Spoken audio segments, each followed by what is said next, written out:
When someone is coming out to you and telling you something about themselves and how they want to move forward to be their true self, please don't make it about you.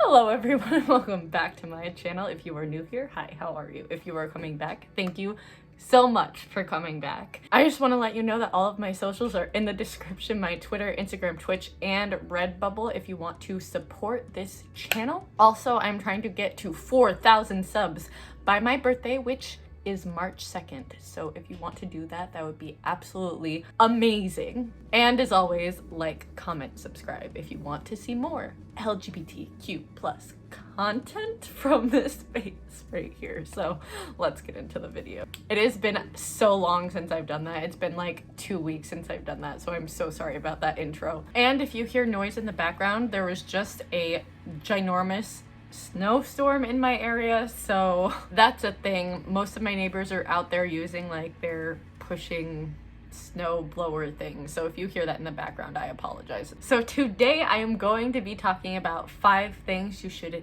never tell a non-binary person. There are a long list of things that you shouldn't tell a trans or NB person, but I've decided to go with a few of my personal favorite that I've heard over the years. So let's get into it. The first thing you should never tell a non-binary person is you can't be non-binary. That's not a thing. When people talk about being non-binary and how it's something that has only come about in the past like 10 or so years and it's never been a thing before, it just makes me want to scream. The binary that we have around gender nowadays was heavily influenced by Western ideologies around it and completely discredits all native cultures whose ideas about gender were erased because of colonization. There are many native cultures that had identities outside of being a man or being a woman, and they were celebrated for who they were. It's because the English and surrounding areas in Europe began to invade and completely remove everything about their cultures that now we have the gender binary and the roles around gender that we have today. Gender is such a personal, unique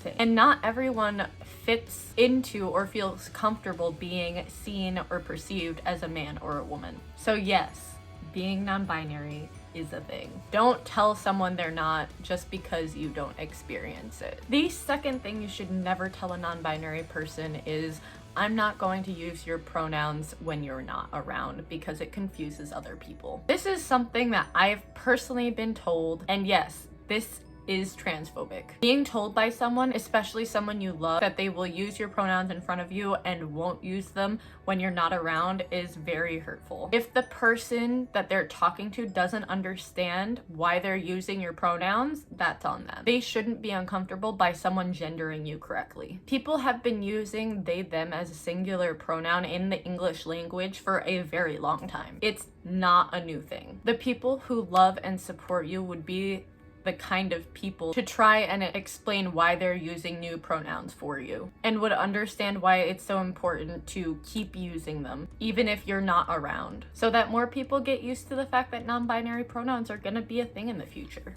The third thing you should never tell a non-binary person is I don't like the new name you picked out, so I'm still gonna dead name you. Again, this was something that was told to me when I was just coming out IRL, and it came from a boss of mine. I was working 2 jobs at the time. One was a fast food place and the other was an office job. I had just come from my fast food job to my office job, and I was still wearing the uniform that had my name tag that said Lynn. My boss asked me why I had a name tag that said Lynn, and I explained that it made me more comfortable. I then asked her if she could refer to me by Lynn, and she said, and I quote, "No, I like insert dead name more, so I'm just going to call you that instead." This interaction was one of the biggest reasons I didn't come out a lot sooner. I was so scared I was going to get this response again, and people just wouldn't call me by my name. I've hated my dead name for literally as long as I can remember, and hearing someone tell me that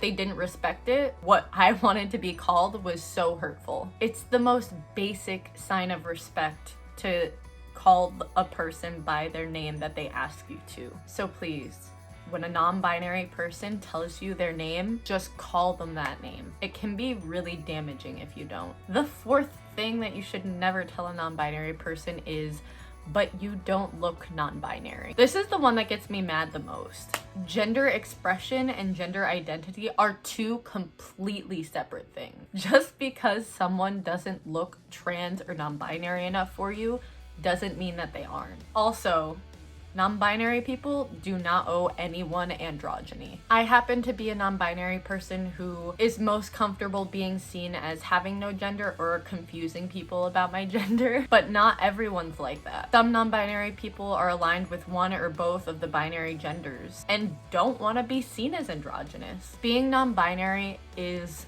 such a personal thing. Your relationship with your gender is such a personal thing. And every single NB person will have a different relationship with their non-binariness. Every non-binary person is valid. Just because you don't think they look non-binary enough doesn't mean that they aren't. The fifth thing that you should really never tell a non-binary person is, oh, you can be non-binary, but please don't transition. This was something that my mom had said just after I'd come out to her, and I'm not gonna lie, I 100% have cried about this. I had just told her that I was non-binary and how I wanted to move forward into some sort of medical transition. She then decided to stop me and told me about a friend of hers who had breast cancer and had to get her chest removed. Her friend had complications with her surgery and it left her with serious medical problems afterward. I know my mom was coming from a place of love and concern about her child wanting to do a surgery, but it really felt like a slap in the face. Mostly because she'd known ever since I was little that I most likely wasn't a girl, and also how ridiculously uncomfortable I've been in my body since I was a teenager. When someone is coming out to you and telling you something about themselves and how they want to move forward to be their true self, please don't make it about you. Coming out is one of the hardest things to do. It's scary, it's painful, and you don't know how the other person is going to react to you. If a trans or non-binary person is coming out to you and telling you how they want to move forward in their transition, just listen and tell them that you'll be there for them no matter what, and then actually be there for them, because so many people won't be. Okay, so those are the 5 things you should never tell a non-binary person. I hope this helps some of you, and if you have other things that people have told you about your own identity, comment them below and we can all be sad about people invalidating us together. So I hope you guys enjoyed this video. If you want to see more videos like this, comment down below, let me know. Thank you so much for watching, and I will see you in the next video. Bye.